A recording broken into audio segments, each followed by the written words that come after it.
ಈ ದೇವಸ್ಥಾನದ ಮುಖ್ಯ ಒಂದು ಚಿತ್ರ ಅಂದರೆ ಈ ಎರಡು ಹಲ್ಲಿಗಳು ಸೇರುವುದು. ಈ ಎರಡು ಹಲ್ಲಿಗಳು ದೂರ ದೂರ ಇತ್ತಂತೆ, ಈಗ ಸ್ವಲ್ಪ ಹತ್ತಿರ ಬಂದಿದ್ದಾವೆ.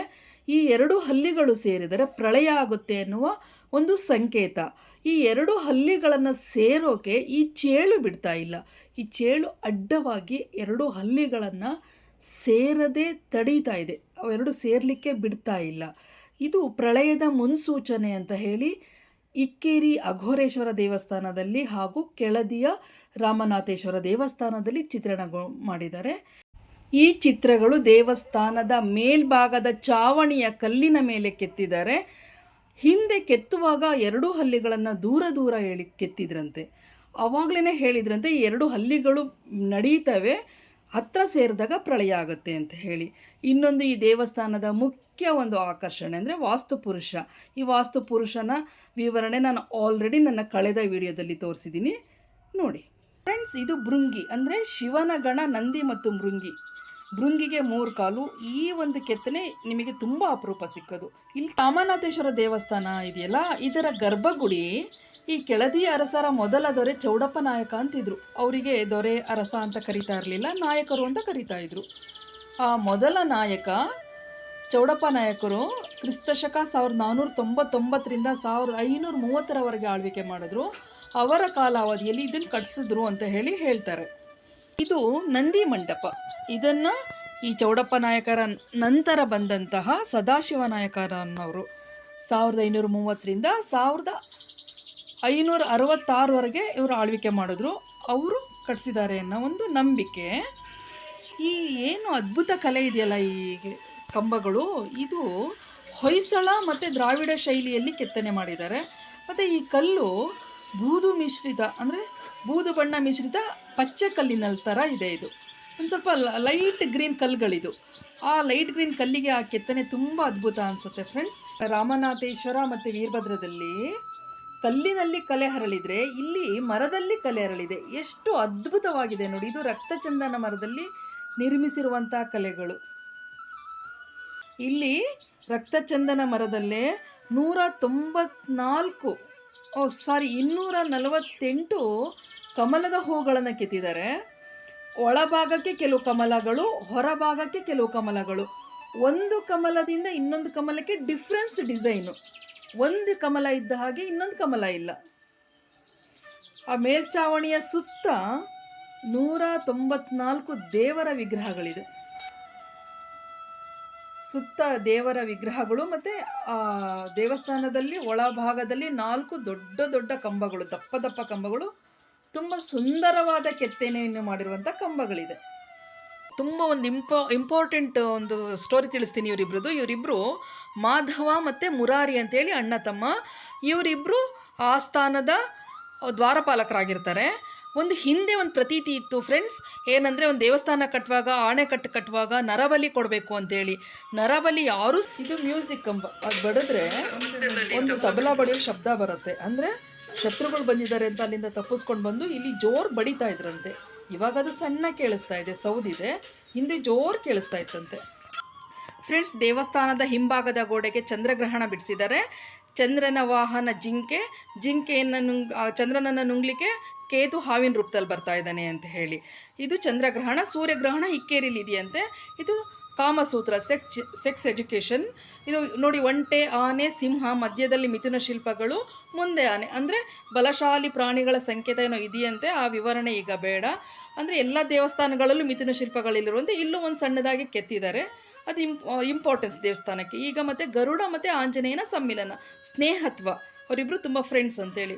ಆಮೇಲೆ ಬೇಡರ ಕಣ್ಣಪ್ಪ. ಇಲ್ಲಿ ನೋಡಿ ವಿಶೇಷ ಅಂದರೆ ಇದು ಹಂಸದ ಮೈ, ಆನೆಯ ಮುಖ.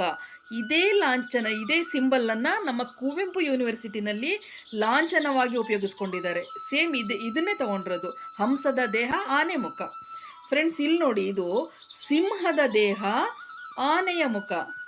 ಇದು ಹಿಂದಿನ ಕಾಲದಲ್ಲಿ ಜಿರಾಪೆ ಇತ್ತು ಅನ್ನೋಕ್ಕೆ ಜಿರಾಪೆ ನೋಡಿ, ಇಲ್ಲಿ ಜಿರಾಪೆ, ಆನೆ. ಫ್ರೆಂಡ್ಸ್ ಇನ್ನೊಂದು ತೋರಿಸ್ತೀನಿ. ಇದು 2 ಸಂಗಮ, ಒಂದು ನಂದಿ ಮತ್ತು ಆನೆ. ಈ ಕಡೆ ಕೈ ಇಟ್ಕೊಂಡ್ರೆ ಆನೆ ಕಾಣಿಸ್ತಾರೆ, ಈ ಕಡೆ ಆನೆ ಮುಚ್ಕೊಂಡ್ರೆ ನಂದಿ ಕಾಣಿಸ್ತಾರೆ. ಇದೊಂದು ವಿಶೇಷ ಕೆತ್ತನೆ ಇಲ್ಲಿ ಫ್ರೆಂಡ್ಸ್, ಈ ಶಿವಪಾರ್ವತಿ ಇದೆಯಲ್ಲ, ಇದು ಕೆಳದಿ ಅರಸರ ನಾಣ್ಯದ ಚಿಹ್ನೆಯಾಗಿ ಬಳಸ್ತಾ ಇದ್ರಂತೆ. ನಾಣ್ಯದ ಮುಂದೆ ಇದೇ ಚಿತ್ರ ಇರ್ತಾ ಇತ್ತಂತೆ. ಫ್ರೆಂಡ್ಸ್, ನಿಮಗಿನ್ನೂ ತುಂಬ ಇಂಟ್ರೆಸ್ಟಿಂಗ್ ಒಂದು ಕತೆ ಹೇಳ್ತೀನಿ. ಈ ಲಿಂಗು ಇದೆಯಲ್ಲ, ಇದು ಚಂಡಿಕೇಶ್ವರ ದೇವರು. ಅಂದರೆ ಈ ಚಂಡಿಕೇಶ್ವರನಿಗೆ ರಾತ್ರಿ ಎಲ್ಲ ಎಚ್ಚರ ಇರ್ತಾರಂತೆ, ಹಗಲೆಲ್ಲ ನಿದ್ದೆ ಅಂತ, ತುಂಬ ನಿದ್ದೆ, ಕುಂಭಕರ್ಣಂತರ. ಈ ದೇವರಿಗೆ ಹಗಲೊತ್ತು ಏನೂ ಕೇಳಿಸಲ್ಲ, ಎಷ್ಟು ನಿದ್ದೆಲಿರ್ತಾರೆ ಅಂದರೆ ಯಾರು ಬಂದರು ಯಾರು ಹೋದ್ರು ಏನೂ ಗೊತ್ತಾಗಲ್ಲ. ಇದು ಸಾಕ್ಷಿ ಲಿಂಗು. ಇಲ್ಲಿ ಪಕ್ಕದಲ್ಲಿ ಒಂದು ಆಂಜನೇಯ ಇದೆ, ಸಾಕ್ಷಿ ಆಂಜನೇಯ. ಅಂದರೆ ಈ ಲಿಂಗುಗೆ 3 ಸಲ ಪ್ರದಕ್ಷಿಣೆ ಮಾಡಿಬಿಟ್ಟು ಜೋರಾಗಿ ಕ್ಲ್ಯಾಪ್ಸ್ ಹಾಕಬೇಕು. ಚಪ್ಪಾಳೆ ಹೊಡೆದಾಗ ಲಿಂಗು ಎಚ್ಚರ ಆಗ್ತಾರೆ. ಆವಾಗ ನಮ್ಮ ಕೋರಿಕೆಗಳನ್ನು ಹೇಳ್ಕೊಳ್ಬೇಕು. ಇಲ್ಲ ಅಂದರೆ 3 ಪ್ರದಕ್ಷಿಣೆ ಹಾಕಿ ಆ ಕೋರಿಕೆಗಳನ್ನು ಹೇಳ್ಕೊಂಡು ಪಕ್ಕದಲ್ಲಿ ಆಂಜನೇಯ ಇದ್ದಾರೆ, ಆಂಜನೇಯನ ಮುಟ್ಟಿದ್ರೆ ಅವರು ಇವರಿಗೆ ಸಾಕ್ಷಿ ಹೇಳ್ತಾರಂತೆ. ಈ ಆಂಜನೇಯನ ಪಾದ ನಾವು ಮುಟ್ಟಿ ನಾವು ಬಂದಿದ್ದು ಹೇಳಬೇಕು. ಆಗ ಈ ಆಂಜನೇಯ ರಾತ್ರಿ ಶಿವ ಎದ್ದಾಗ, ಅಂದರೆ ಚಂಡಿಕೇಶ್ವರ ಎದ್ದಾಗ, ಇಂಥವ್ರು ಬಂದಿದ್ರು, ಇಂಥ ಬೇಡಿಕೆನ ಸಲ್ಲಿಸಿದ್ದಾರೆ ಅಂತ ಹೇಳಿ ಅವ್ರಿಗೆ ಹೇಳಿ ಕಾರ್ಯನ ಸಾಧನೆ ಮಾಡ್ತಾರಂತೆ. ಇದು ಸಾಕ್ಷಿ ಆಂಜನೇಯ, ಸಾಕ್ಷಿ Shiva. Hi friends, good morning. ನಾನು ನಿಮ್ಮ ಯೂಟ್ಯೂಬ್ ಗೆಳತಿ ಆಶಾರಾಣಿ, ಮಲೆನಾಡು ಹುಡುಗಿ. ನನ್ನ ಚಾನಲ್ಗೆ ನಿಮಗೆಲ್ಲ ಮತ್ತೊಮ್ಮೆ ಸ್ವಾಗತ. ಫ್ರೆಂಡ್ಸ್, ನಾನು ನನ್ನ ಹಿಂದಿನ ವಿಡಿಯೋದಲ್ಲಿ ಕೆಳದಿ ಅರಸರಿಂದ ನಿರ್ಮಾಣಗೊಂಡಂಥ ರಾಮನಾಥೇಶ್ವರ ದೇವಸ್ಥಾನ ಕರ್ಕೊಂಡೋಗಿದೆ. ಬಟ್ ನಾನು ಅಲ್ಲಿ ವೀರಭದ್ರೇಶ್ವರ ದೇವಸ್ಥಾನ ಮಾತ್ರ ತೋರಿಸ್ಲಿಕ್ಕಾಯಿತು.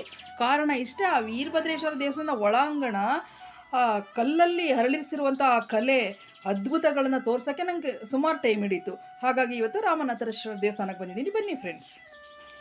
ನಮ್ಮ ಕನ್ನಡದ ಹೆಣ್ಣು ಹುಲಿ ಕೆಳದಿ ರಾಣಿ ಚೆನ್ನಮ್ಮಳ ವಂಶಸ್ಥರಾದ ಕೆಳದಿ ನಾಯಕರಿಂದ ಈ ದೇವಸ್ಥಾನ ನಿರ್ಮಿಸಲ್ಪಟ್ಟಿದೆ.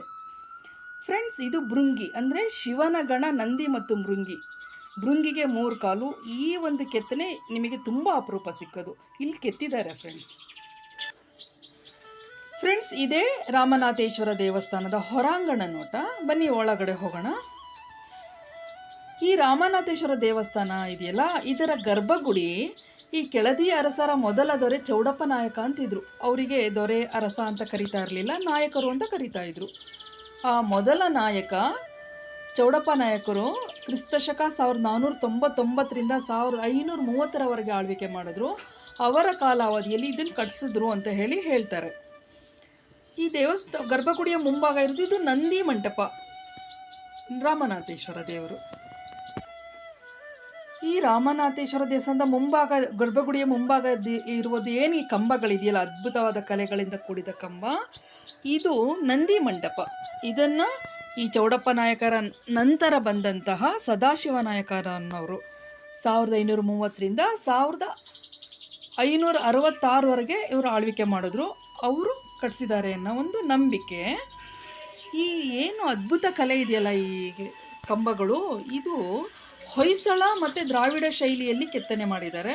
ಮತ್ತು ಈ ಕಲ್ಲು ಬೂದು ಮಿಶ್ರಿತ, ಅಂದರೆ ಬೂದು ಬಣ್ಣ ಮಿಶ್ರಿತ ಪಚ್ಚೆ ಕಲ್ಲಿನ ಥರ ಇದೆ. ಇದು ಒಂದು ಸ್ವಲ್ಪ ಲೈಟ್ ಗ್ರೀನ್ ಕಲ್ಲುಗಳಿದು. ಆ ಲೈಟ್ ಗ್ರೀನ್ ಕಲ್ಲಿಗೆ ಆ ಕೆತ್ತನೆ ತುಂಬ ಅದ್ಭುತ ಅನಿಸುತ್ತೆ ಫ್ರೆಂಡ್ಸ್. ಮೇಲ್ಚಾವಣಿ ಹಾಗೆ ಬಿಟ್ಟಿದ್ದಾರೆ, ಯಾಕೆಂದರೆ ಇನ್ನೂ ಒಳ್ಳೆಯ ಕಲೆಗಾರ ಬಂದು ಕೆತ್ತಲಿ ಅಂತ. ಫ್ರೆಂಡ್ಸ್, ಇದು ರಾಮನಾಥೇಶ್ವರ ದೇವಸ್ಥಾನದ ಪಕ್ಕದಲ್ಲೇ ಇರುವಂತಹ ಪಾರ್ವತೀ ದೇವಿ ದೇವಾಲಯ. ಈ ದೇವಸ್ಥಾನವನ್ನು ವೀರಪ್ಪ ನಾಯಕ ಅನ್ನೋರು ಕಟ್ಟಿಸಿರೋದು. ಫ್ರೆಂಡ್ಸ್ ನೋಡಿ, ಇದು ಸಿಮೆಂಟಲ್ಲಿ ಕಟ್ಟಿಸಿರುವಂಥದ್ದು. ಕಿಟಕಿಗಳ ಆಕಾರ ನೋಡಿ, ಮತ್ತು ಆಗಿನ ಸಿಮೆಂಟೇ ಇದು, ಅಂದರೆ ಗಾರೆ ಅಂತ ಹೇಳ್ತಾ ಇದ್ರು. ಆ ಗಾರೆನಲ್ಲಿ ಕಟ್ಟಿಸಿರುವಂಥದ್ದು ತುಂಬ ಈಗಲೂ ಒಳ್ಳೆ ಸ್ಥಿತಿನಲ್ಲಿದೆ. ಇದು ಪಾರ್ವತಿ ದೇವಿ. ಫ್ರೆಂಡ್ಸ್, ಈ ದೇವಸ್ಥಾನದಲ್ಲೂ ಸಹ ಕಲೆ ಅರಳಿದೆ. ಆ ದೇವಸ್ಥಾನ ರಾಮನಾಥೇಶ್ವರ ಮತ್ತು ವೀರಭದ್ರದಲ್ಲಿ ಕಲ್ಲಿನಲ್ಲಿ ಕಲೆ ಹರಳಿದರೆ, ಇಲ್ಲಿ ಮರದಲ್ಲಿ ಕಲೆ ಹರಳಿದೆ. ಎಷ್ಟು ಅದ್ಭುತವಾಗಿದೆ ನೋಡಿ. ಇದು ರಕ್ತಚಂದನ ಮರದಲ್ಲಿ ನಿರ್ಮಿಸಿರುವಂಥ ಕಲೆಗಳು.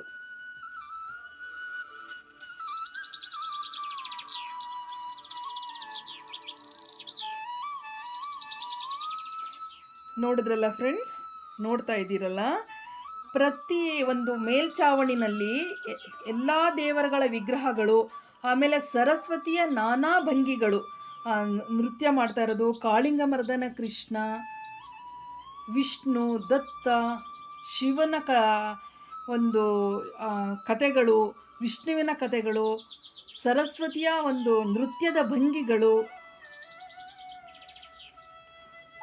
ಮತ್ತು ಬಳ್ಳಿಗಳು, ಶಿವಪಾರ್ವತಿಯರದು, ಇವನು ಷಣ್ಮುಖ, ಗಣಪತಿ, ವಿವಿಧ ರೀತಿಯ ದೇವ ಭಂಗಿನಲ್ಲಿ ಎಲ್ಲ ದೇವರುಗಳ ಕೆತ್ತನೆಗಳನ್ನು ಕೆತ್ತಿದ್ದಾರೆ. ಜೊತೆಗೆ ಬಳ್ಳಿಗಳು, ಹೂಗಳು, ಆ ಒಂದು ಸುಂದರವಾದ ನೋಟ. ಮೇಲ್ಚಾವಣಿ ಫ್ರೆಂಡ್ಸ್ ಇದು. ಇಲ್ಲಿ ರಕ್ತಚಂದನ ಮರದಲ್ಲೇ 248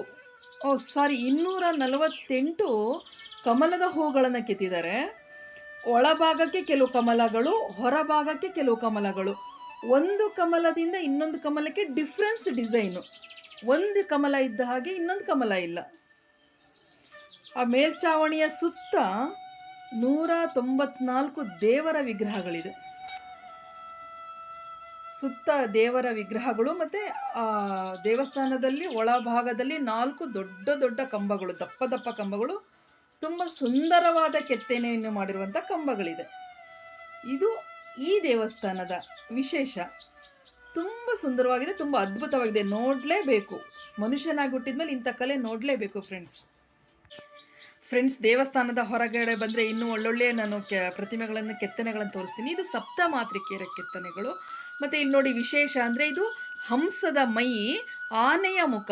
ಇದೇ ಲಾಂಛನ, ಇದೇ ಸಿಂಬಲನ್ನು ನಮ್ಮ ಕುವೆಂಪು ಯೂನಿವರ್ಸಿಟಿನಲ್ಲಿ ಲಾಂಛನವಾಗಿ ಉಪಯೋಗಿಸ್ಕೊಂಡಿದ್ದಾರೆ. ಸೇಮ್ ಇದನ್ನೇ ತಗೊಂಡಿರೋದು. ಹಂಸದ ದೇಹ, ಆನೆ ಮುಖ. ಫ್ರೆಂಡ್ಸ್ ಇಲ್ಲಿ ನೋಡಿ, ಇದು ಸಿಂಹದ ದೇಹ, ಆನೆಯ ಮುಖ. ಇದು ಹಿಂದಿನ ಕಾಲದಲ್ಲಿ ಜಿರಾಪೆ ಇತ್ತು ಅನ್ನೋಕ್ಕೆ ಜಿರಾಪೆ ನೋಡಿ, ಇಲ್ಲಿ ಜಿರಾಪೆ, ಆನೆ. ಫ್ರೆಂಡ್ಸ್ ಇನ್ನೊಂದು ತೋರಿಸ್ತೀನಿ. ಇದು 2 ಸಂಗಮ, ಒಂದು ನಂದಿ ಮತ್ತು ಆನೆ. ಈ ಕಡೆ ಕೈ ಇಟ್ಕೊಂಡ್ರೆ ಆನೆ ಕಾಣಿಸ್ತಾರೆ, ಈ ಕಡೆ ಆನೆ ಮುಚ್ಕೊಂಡ್ರೆ ನಂದಿ ಕಾಣಿಸ್ತಾರೆ. ಇದೊಂದು ವಿಶೇಷ ಕೆತ್ತನೆ ಇಲ್ಲಿ ಫ್ರೆಂಡ್ಸ್. ಈ ಶಿವಪಾರ್ವತಿ ಇದೆಯಲ್ಲ, ಇದು ಕೆಳದಿ ಅರಸರ ನಾಣ್ಯದ ಚಿಹ್ನೆಯಾಗಿ ಬಳಸ್ತಾ ಇದ್ರಂತೆ. ನಾಣ್ಯದ ಮುಂದೆ ಇದೇ ಚಿತ್ರ ಇರ್ತಾ ಇತ್ತಂತೆ. ಫ್ರೆಂಡ್ಸ್ ನಿಮಗೆ ಇನ್ನೂ ತುಂಬ ಇಂಟ್ರೆಸ್ಟಿಂಗ್ ಒಂದು ಕತೆ ಹೇಳ್ತೀನಿ. ಈ ಲಿಂಗು ಇದೆಯಲ್ಲ, ಇದು ಚಂಡಿಕೇಶ್ವರ ದೇವರು. ಅಂದರೆ ಈ ಚಂಡಿಕೇಶ್ವರನಿಗೆ ರಾತ್ರಿ ಎಲ್ಲ ಎಚ್ಚರ ಇರ್ತಾರಂತೆ, ಹಗಲೆಲ್ಲ ನಿದ್ದೆ ಅಂತ, ತುಂಬ ನಿದ್ದೆ, ಕುಂಭಕರ್ಣಂತರ. ಈ ದೇವರಿಗೆ ಹಗಲೊತ್ತು ಏನೂ ಕೇಳಿಸಲ್ಲ, ಎಷ್ಟು ನಿದ್ದೆಲಿರ್ತಾರೆ ಅಂದರೆ ಯಾರು ಬಂದರು ಯಾರು ಹೋದ್ರು ಏನೂ ಗೊತ್ತಾಗಲ್ಲ. ಇದು ಸಾಕ್ಷಿ ಲಿಂಗು. ಇಲ್ಲಿ ಪಕ್ಕದಲ್ಲಿ ಒಂದು ಆಂಜನೇಯ ಇದೆ, ಸಾಕ್ಷಿ ಆಂಜನೇಯ. ಅಂದರೆ ಈ ಲಿಂಗುಗೆ 3 ಸಲ ಪ್ರದಕ್ಷಿಣೆ ಮಾಡಿಬಿಟ್ಟು ಜೋರಾಗಿ ಕ್ಲ್ಯಾಪ್ಸ್ ಹಾಕಬೇಕು. ಚಪ್ಪಾಳೆ ಹೊಡೆದಾಗ ಲಿಂಗು ಎಚ್ಚರ ಆಗ್ತಾರೆ. ಆವಾಗ ನಮ್ಮ ಕೋರಿಕೆಗಳನ್ನು ಹೇಳ್ಕೊಳ್ಬೇಕು. ಇಲ್ಲ ಅಂದರೆ 3 ಪ್ರದಕ್ಷಿಣೆ ಹಾಕಿ ಆ ಕೋರಿಕೆಗಳನ್ನು ಹೇಳ್ಕೊಂಡು ಪಕ್ಕದಲ್ಲಿ ಆಂಜನೇಯ ಇದ್ದಾರೆ, ಆಂಜನೇಯನ ಮುಟ್ಟಿದ್ರೆ ಅವರು ಇವರಿಗೆ ಸಾಕ್ಷಿ ಹೇಳ್ತಾರಂತೆ. ಈ ಆಂಜನೇಯನ ಪಾದ ನಾವು ಮುಟ್ಟಿ ನಾವು ಬಂದಿದ್ದು ಹೇಳಬೇಕು. ಆಗ ಈ ಆಂಜನೇಯ ರಾತ್ರಿ ಶಿವ ಎದ್ದಾಗ, ಅಂದರೆ ಚಂಡಿಕೇಶ್ವರ ಎದ್ದಾಗ, ಇಂಥವ್ರು ಬಂದಿದ್ರು, ಇಂಥ ಬೇಡಿಕೆಯನ್ನು ಸಲ್ಲಿಸಿದ್ದಾರೆ ಅಂತ ಹೇಳಿ ಅವ್ರಿಗೆ ಹೇಳಿ ಕಾರ್ಯನ ಸಾಧನೆ ಮಾಡ್ತಾರಂತೆ. ಇದು ಸಾಕ್ಷಿ ಆಂಜನೇಯ, ಸಾಕ್ಷಿ ಶಿವ. ಫ್ರೆಂಡ್ಸ್ ನಾನು ನಿಮಗೆ ಇನ್ನೊಂದು ತುಂಬ ವಿಶೇಷತೆ ತೋರಿಸ್ತೀನಿ. ಇದನ್ನು ನಾನು ವೀರಭದ್ರೇಶ್ವರ ದೇವಸ್ಥಾನ ತೋರಿಸುವಾಗ ಹಾಕಿದ್ದೆ. ಆ ವೀರಭದ್ರೇಶ್ವರ ದೇವಸ್ಥಾನದಲ್ಲಿ ಆ ವೀರಭದ್ರೇಶ್ವರನ ಗರ್ಭಗುಡಿಯ ಮುಂದೆ ಒಂದು ಶಾಂತ ನರಸಿಂಹನ ವಿಗ್ರಹ ಇದೆ. ಅದ್ರ ಪಕ್ಕದಲ್ಲಿ ಒಂದು ಕಳ್ಳಗಿಂಡಿ ಇದೆ. ಆ ಕಳ್ಳಗಿಂಡಿ ಉದ್ದೇಶ ಏನಂದರೆ, ರಾಜ ಪರಿವಾರದವರು ದೇವಸ್ಥಾನಕ್ಕೆ ಬಂದಾಗ ಯಾರು ಶತ್ರುಗಳು ದಂಡೆತ್ತಿ ಬಂದರೆ ಇಲ್ಲಿಂದ ತಪ್ಪಿಸ್ಕೊಳ್ಳೋಕ್ಕೆ. ಇದು ಸಣ್ಣ ಹೋಲು, ಹಿಂದೆ ಇನ್ನೂ ಚಿಕ್ಕದಿತ್ತಂತೆ, ಇವಾಗ ದೊಡ್ಡದಾಗಿದೆ. ಈ ಸಣ್ಣ ಹೋಲಿಂದ, ದೇವಸ್ಥಾನದ ಒಳಭಾಗದಿಂದ ಸಣ್ಣ ಹೋಲಿಂದ ಹೋದರೆ ದೇವಸ್ಥಾನದ ಹಿಂಭಾಗಕ್ಕೆ ಬರ್ತೀವಿ ನಾವು. ತೋರಿಸ್ತೀನಿ ಫ್ರೆಂಡ್ಸ್ ಅದನ್ನು. ದೇವಸ್ಥಾನದ ಹಿಂಭಾಗಕ್ಕೆ ಅದು ಜಾಯ್ನ್ ಆಗುತ್ತೆ ತಪ್ಪಿಸ್ಕೊಳ್ಳಿಕ್ಕೆ. ಫ್ರೆಂಡ್ಸ್ ಇದು ದೇವಸ್ಥಾನದ ಹಿಂಭಾಗಕ್ಕೆ ಬಂತು, ಅಲ್ಲಿಂದ ತಪ್ಪಿಸ್ಕೊಂಡು ಈ ಕಡೆ ಬರಬೇಕು. ಇಲ್ಲಿ ಪಕ್ಕದಲ್ಲಿ ಇದೆಯಲ್ಲ ಕಂಬ, ಅದು ಮ್ಯೂಸಿಕ್ ಕಂಬ.